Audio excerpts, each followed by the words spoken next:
बिस्मिल्लाहिर्रहमानिर्रहीम। अस्सलाम वालेकुम। आज हम डिस्कस करेंगे कि छोटी सी हमारी गलती की वजह से जो प्रॉपर्टी टैक्स है वो हमारा 15% से 20% कैसे हो सकता है कि हम अगर छोटी सी मिस्टेक कर लेंगे तो हमें जो सा वो एक भारी जुर्माना पे करना पड़ेगा। आप देख रहे हैं आसान टैक्स में मोहम्मद नईम अशरफ। चलते हैं अपने टॉपिक की तरफ।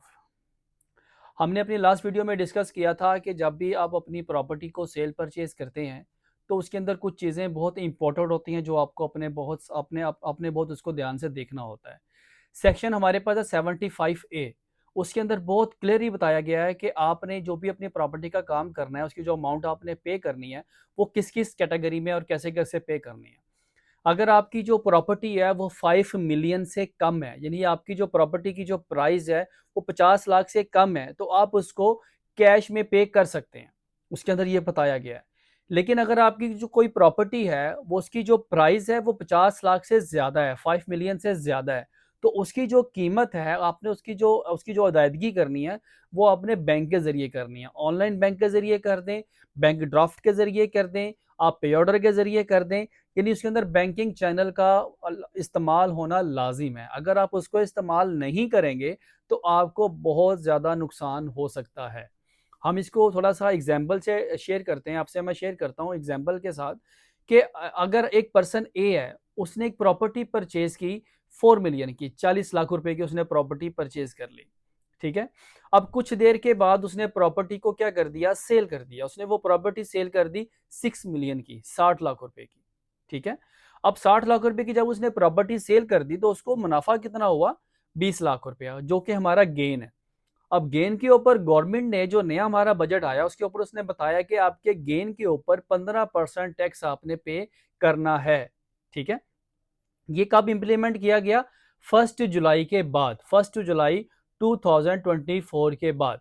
अब उससे पहले हमारा क्या क्या क्राइटेरिया था, उससे पहले हमारा क्राइटेरिया ये था कि अगर आपकी प्रॉपर्टी को 1 ईयर हो जाता है उसका स्लैब रेट लैदा था, अगर आपकी प्रॉपर्टी को 2 ईयर हो जाता है उसका स्लैब रेट लैदा था, 3 ईयर का स्लैब रेट रहता था। अगर आपकी प्रॉपर्टी को मोर देन 6 ईयर हो जाते हैं आपके पास आपके रिटर्न के अंदर, तो आप उसको जब सेल करेंगे जितना मर्जी आपको उसके अंदर गेन हो, जितना मर्जी प्रॉफिट हो, आप उसके ऊपर टैक्स पे नहीं करेंगे। लेकिन गवर्नमेंट ने ये भी चीज़ खत्म कर दी। गवर्नमेंट ने कहा कि आपकी प्रॉपर्टी अगर आपके पास 1 साल आपके पास है या 10 साल आपके पास है या 20 साल आपके पास, आप उसको जब भी सेल करेंगे आपको जितना भी गेन होगा आपको उसके ऊपर 15% टैक्स देना है। गेन की समझ लग गई होगी आपको कि कॉस्ट हमारे पास सेल वैल्यू, सेल में से आप माइनस करेंगे cost value is equal to हमारे पास गेन आ जाएगा। ठीक है। यानी 40 लाख की हमारी प्रॉपर्टी थी ना, आपने सेल कितने की 60 लाख की, 60 में से 40 को माइनस किया, आगे आपके पास आ गया 20 लाख। 20 लाख हमारे पास क्या आ गया, गेन। अब गेन, हमारे गेन के ऊपर गवर्नमेंट ने कहा कि आप कितना पे करेंगे, 15%। 15% आपने टैक्स पे कर दिया।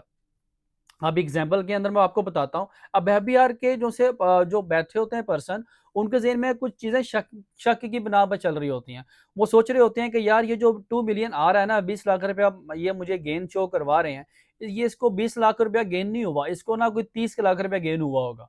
या ये जो प्रॉपर्टी इसने 40 लाख रुपए की या 60 लाख रुपए की सेल की है ना, इसकी प्रॉपर्टी ज्यादा की सेल हुई है या इसने ज्यादा की परचेज भी इसने ज्यादा की हुई है।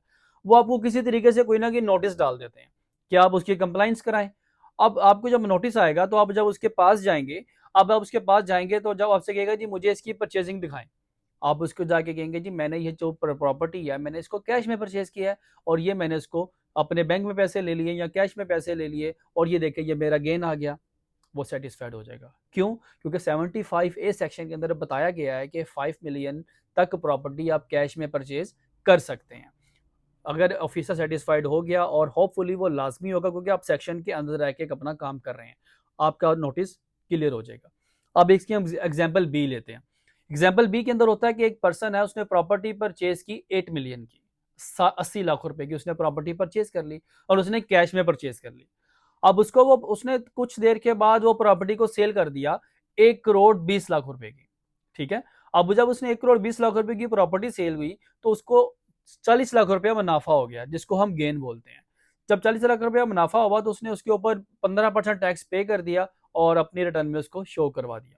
अब जब एफबीआर के पास वो चीज़ें जाती हैं तो वो फिर उसको देखेंगे उसी नज़र से कि इसको तो लगता मुनाफा ज़्यादा हुआ है या इसको ऐसे हुआ है, वो आपको नोटिस डाल देंगे। अब जब उसको नोटिस डाला तो जब वो पर्सन उसके पास जाएगा, वो जाके कहेगा जी मैंने 8 मिलियन की प्रॉपर्टी, मेरे पास कोई बैंकिंग ट्रांजैक्शन नहीं है, मैंने ना उसको कैश के ज़रिए परचेज़ किया। ऑफिसर कहेगा जी आपने तो पहले ही वायलेशन कर दी है। आपको तो आपने वायलेशन किया और आपको इसको इसकी पेनल्टी पे करनी पड़ेगी। अब वो क्या करेगा ऑफिसर? वो कहेगा जी आपके हमारे जो सेक्शन है 75 ए उसके अंदर लिखा गया है कि अगर आपकी जो प्रॉपर्टी है वो 5 मिलियन से ज़्यादा तो आपको बैंकिंग चैनल यूज़ करना है। तो आपने बैंकिंग चैनल यूज़ नहीं किया तो ये आपने वायलेशन किया तो आपको जुर्माना पड़ेगा। अब जुर्माना कैसे पड़ेगा? वो कहेगा जी आपने जो 80 लाख रुपए की प्रॉपर्टी परचेज़ की है ना और आपने 1 करोड़ 20 की सेल की है, मैं क्या करूँगा, मैं कॉस्ट वैल्यू को अंदर से निकाल दूँगा। मैं सिंपल क्या करूँगा, 1 करोड़ 20, 1 करोड़ 20 के ऊपर मैं 15% अप्लाई कर दूँगा कि 1 करोड़ 20 लाख रुपए की आपको प्रॉपर्टी आपने जितने की भी सेल की है, आपने जितने की भी परचेज़ की है, वो कहेगा मैं इसको नहीं देखता। 1 करोड़ 20 के ऊपर आपने मुझे 15% पे करना है, ये सारे का सारा आपका गेन है, वो कॉस्ट निकाल देगा, ठीक है? अब एक तो उसने ये आपको जमाना कर दिया कि देखें कि हैवी अमाउंट हो गई। कहाँ पे 40 लाख के ऊपर 15% आपने देना था, अब आप 1 करोड़ 20 लाख के ऊपर उसने टोटल उसको गेन बना दिया सेल वैल्यू को। 1 करोड़ 20 के ऊपर वो 15% अप्लाई करेगा और कहेगा जी इसको पे करें। अब इधर तक बात खत्म नहीं हुई। अब वो कहेगा जी आपने एक तो उसके बाद आपने वायलेशन कर लिया। अब जब आपने वायलेशन किया तो आपको 5% उसकी पेनल्टी भी पड़ेगी। अब वो क्या करेगा, टोटल वैल्यू के ऊपर 5% पेनल्टी भी डाल देगा। और जब प्लस करेगा, डीसी वैल्यू और एफबीआर की वैल्यू को देखेगा। अब उसमें जो विच एवरेज हाई होगा, यानी डीसी वैल्यू और एफबीआर की वैल्यू जो सी हाई होगी उसके ऊपर लगाएगा 5%, वो पेनल्टी के तौर पर लगेगा। फिर आपके 1 करोड़ 20 पे जो उसने 15% लगाया था, 15% वो वाला और जो 5% ये वाला, इसको क्लब करेगा, वो कहेगा जी ये अब आप जमा करवाएं। कि छोटी सी गलती से क्या हुआ कि आपके लिए इतना बड़ा ये नुकसान हो जाएगा कि आपको प्रॉपर्टी कभी आपने सोचा भी नहीं होगा कि आपको इतनी महंगी आपको इतना महंगा टैक्स पे करना पड़ जाएगा इसके लिए। हम छोटी सी, अब उसने कॉस्ट माइनस क्यों की, इसकी मैं आपको छोटी सी एग्जांपल देता हूं। अब एक कंपनी के अंदर जब हम एक प्रॉफिट एंड लॉस बनाते हैं, उसकी इनकम स्टेटमेंट बनाते हैं, मैं छोटा सा आपको ब्रीफ करता हूं कि सबसे ऊपर हमारी सेल आती है। सेल के नीचे हम कॉस्ट ऑफ सेल को माइनस कर देते हैं, हमारे पास जीपी आ जाता है, ग्रोस प्रॉफिट आ जाता है।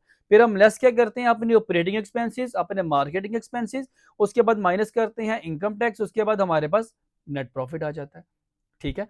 अब देखिए उसने अगर एक कंपनी को उसने कॉस्ट वगैरह कर लिया, कॉस्ट भी उसने माइनस कर दी, एक्सपेंसेस में माइनस कर दिया। अब एक कंपनी है, उसको पता है कि अब उसके पास कुछ पर्सन काम कर रहे हैं, वो किसी को पेमेंटें कर रहा है। अब जो पर्सन काम कर रहे हैं वो सैलरी इसको दे रहे हैं। जब सैलरी वो एम्प्लॉय को दे रहा है तो 140 जो 9 सेक्शन है उसके मुताबिक वो सैलरी जिसका सैलरी के स्लैब के हिसाब से टैक्स कटता है, वो कंपनी क्या करती है, उसकी सैलरी में से टैक्स काटती है और वो जमा कराती है। बाकी जो सैलरी है वो अपना एज अ एक्सपेंस शो करवा देती है। इसी तरह जब वो किसी वेंडर को पेमेंट देते हैं, 153 के अंदर सेक्शन में जाकर वो अपने वेंडर की पेमेंट में से कुछ सेक्शन काटते हैं, 4%, 4.5 या 5%, 5.5 काटते हैं। बाकी पेमेंट वेंडर को कर देते हैं और कुछ पेमेंट वो एफबीआर में जमा करवा देते हैं। इसी तरह अगर रेंट कोई रिसीव हो रहा है तो 155 का सेक्शन उसमें लग जाएगा। अब अगर वो कंपनियां, अगर वो तीनों सेक्शन वो नहीं कर रही हैं, उसको उसको उसको नहीं कर रही हैं, इस्तेमाल नहीं कर रही हैं, वो किसी एम्प्लॉय का टैक्स नहीं काट रही, किसी वेंडर का टैक्स नहीं काट रही, पूरी पूरी पेमेंटें कर रही हैं, तो उधर भी वो भी क्या करता है एफबीआर का ऑफिसर, वो कहता है जी आपकी जो टोटल सेल है ना, मैं उसके ऊपर आपका टैक्स लगाऊंगा। आपने तो वायलेशन कर दिया, आपने जो टैक्स जो माइनस करने थे, और मैं आपकी एक्सपेंस जितने भी है ना उसको मैं सबको डिस्कार्ड करूंगा, मैं एक्सपेंस मानता ही नहीं आपका, क्योंकि आपने एक्सपेंस अपना ज्यादा कर दिया और अपना जो प्रॉफिट नीचे कम शो करवा दिया, उसके ऊपर आप मुझे टैक्स दे रहे हैं, ऐसा नहीं है।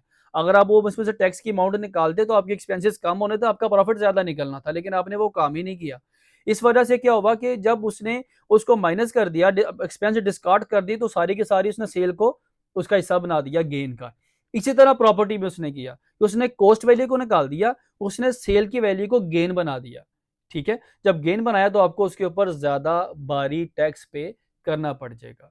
इसलिए इस चीज से बचने के लिए प्लीज इस चीज को ज्यादा गौर से देखें कि जब भी आपने 5 मिलियन से ज्यादा की प्रॉपर्टी परचेज करनी है तो उसके लिए बैंकिंग चैनल को लाजमी इस्तेमाल करें। अगर आप इस्तेमाल नहीं करेंगे तो आपको इस किस्म की प्रॉब्लम फेस करनी पड़ेगी। आई थिंक आपको समझ में आ गया होगा, बहुत इंपॉर्टेंट टॉपिक था। नेक्स्ट हम इसी तरह की अच्छी अच्छी वीडियोस, अच्छी अच्छी इन्फॉर्मेशन आपसे शेयर करते रहेंगे।